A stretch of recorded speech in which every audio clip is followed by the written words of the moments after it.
එතකොට අපේ රටට අපේ දේශීය කර්මාන්තයකට තමයි අපි අතහිත දෙන්න මේ ශිල්පය අපි එලි දැක්වුවේ. ඒ කියන්නේ අපි සේරම හෑන්ඩ්ලූම් සාරි වලටනේ මේක කරන්නේ. එතකොට ඒ හෑන්ඩ්ලූම් සාරි නිෂ්පාදනය කරන කෙනාට හොඳ වටපිටාවක් හැදෙනව නේද? එක පැත්තක්. අනිත් පැත්තෙන් අපි මේ තවත් මේකේ මේ කාරණාවක් තියෙනවා කියන්නේ ආභරණ සඳහා යොදා ගන්න දේවලුත් අපි ලී පබළු වලින් කරන ඒවා පොල් කටු වලින් කරන ඒවා ගත්තාම මේකට තවත් ලස්සනක් එකතු වෙනවා. එක එකක්.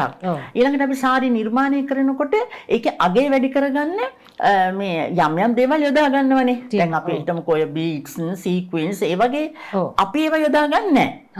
ඒ කියන්නේ මේ පැච් පොයින්ට් සාරි යොදා ගන්නේ නැහැ. අපි හිතමුකෝ මෙහෙම දැන් කෙනෙකුට ඕන වුණා ටිකක් ෂයින් වෙන්න ඩිසයින් එක. ඔන්න ඒකට අපේ වෙනම ක්‍රමවේදයක් තියෙනවා. හැබැයි අර සීක්වෙන්ස් අල්ලලා නෙමෙයි.